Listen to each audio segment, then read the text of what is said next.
बालिकाएं थीं वो पालिकाएं हो गई हैं, जो बालक थे वो पालक हो गए हैं।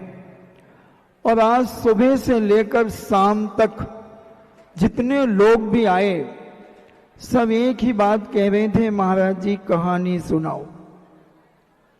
क्योंकि उस समय हम प्रतिदिन एक कहानी सुनाया करते थे और सैकड़ों लोग उस कहानी में बैठते थे। बड़े बड़े बुजुर्ग जो हो गए आज, वो भी कहते, कोई स्थान बता रहा था महाराज जी इसी के ऊपर सुनाते थे, कोई कहता था पीछे सुनाते थे। तो मुझे लगा कि कहानी में बहुत बड़ी दम होती है। कहानी एक ऐसी शक्ति है कि जिस शक्ति के माध्यम से व्यक्ति के जीवन का चरित्र बदल जाता है।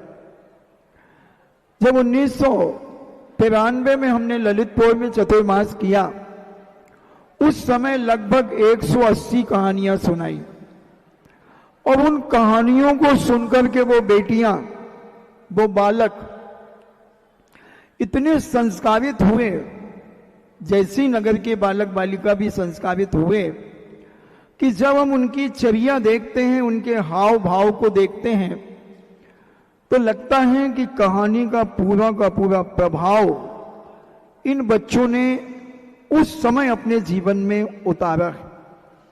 आपके यहां रोचना बैठी है, डॉक्टर साहब की बेटी, ये भी कहानियां सुनती थी। एक कहानी तो हमने इतनी डेंजर सुनाई थी, इतनी डेंजर कि वहां चक्कर सा आ गया था, मगर हम ही उठ के चले गए थे। हमने कहा किसी बिटिया को चक्कर आ जाए और हम वहां बैठे रहे, फिर हमने लोगों को भेजा कि भैया कहानी बहुत डेंजर थी। एक मुर्गी के ऊपर तलवार चलने के बाद एक बच्चे की गर्दन पर चाकू चल गई थी। कहानियां शिक्षाप्रद होती है। तो मेरे मन ने आज कहा कि आज कहानी फिर सुनाना चाहिए। वैसे तो कहानी नानियां सुनाती हैं, दादियां सुनाती हैं, मगर जब जैसी नगर वालों को कहानी ही सुनना है तो कोई बात नहीं, कहानियों की कोई कमी नहीं होती। मैं 2 प्रकार की कहानी सुना करके जानता हूं। एक बहुत बड़ी कहानी सुनाता हूं तो शायद वो 1-2 साल में खत्म हो, और एक कहानी सुना करके वो जानता हूं कि 2-4 मिनट में खत्म हो सकती है। एज यू लाइक, पसंद अपनी अपनी। अभी एक बेगमगंज की एक बिटिया यहां बेगमगंज चली गई, ऐसे भक्के नहीं गई, विवाह करके गई है, शान शौकत के साथ गई है, बहुमान से गई है। उसने कहा कि महाराज हम बिल्कुल आज लाइव सुनना चाहते हैं आपकी कहानी। मैंने कहा मोबाइल में देख लो, यूट्यूब में देख लो, 5,000 प्रवचन पड़े हैं। बोले नहीं, आपके मुख से सुनूंगी। मैंने कहा मेरे ही मुख में सुनाए गए हैं। बोले नहीं, यहीं सुनेंगे। अब वो शायद बेगमगंज चली गई होंगी, नहीं गई तो घर में रोटी पानी कर भी गई होंगी। उनकी वे मतारी कह रहेंगे वे तो चली गई। हाँ, अब कल फिर आ जाए जहां रहे हैं हमारे। तो एक कहानी की बात है, इसी जम्बू द्वीप में एक आर्यखंड है और आर्यखंड में भरत क्षेत्र तो पूरा माना जाता है, 5 मिलेज खंड और एक आर्यखंड। तो ऐसे 6 खंडों को मिलकर के एक भारत देश बना। तो इसी भारत देश में एक जम्बू द्वीप है और जम्बू द्वीप में भरत क्षेत्र में एक मगध देश है और मगध देश के अंतर्गत एक मिथिला नाम की एक नगरी है, बहुत सुंदर है। जैसे वर्तमान में लोग सिंगापुर देखने जाते हैं, दुबई देखने जाते हैं और भी देश विदेश को घूमने जाते हैं, ऐसी वह मिथिला नगरी सर्वांग सुंदर, वहां का एक एक मकान सुंदर। जैसे बताते हैं जब हम यहां पर थे 1993 में तो ऐसा कहते हैं कि झिरिया वालों का मकान सबसे अच्छा मकान उस समय माना जाता था। उस समय माना जाता था 1993 में। बाकी सारे मकान तो बढ़िया ठंडे ठंडे थे, बहुत अच्छे लगते थे। आहार करने जाते थे, मन होता था यहीं सामायिक कर लो, क्योंकि अच्छे खपरेल के मकान थे, कच्चे कच्चे मिट्टी के मकान बहुत शीतलता प्रदान करते थे।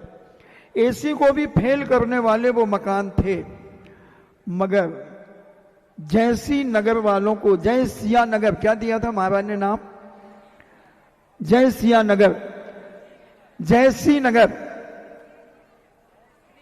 जय श्री नगर को भी हवा लग गई भौतिकवाद की, पाश्चात्य संस्कृति की।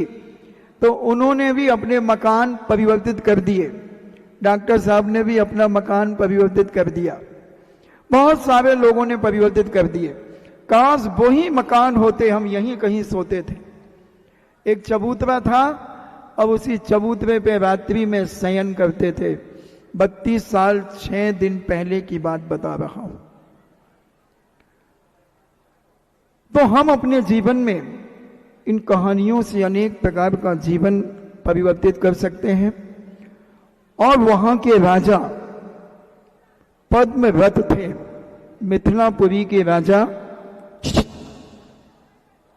रत्नपत थे, पद्मरथ थे, जो बड़े बुद्धिमान, विवेकशील, गुणवान, चारित्रवान, विवेकवान थे।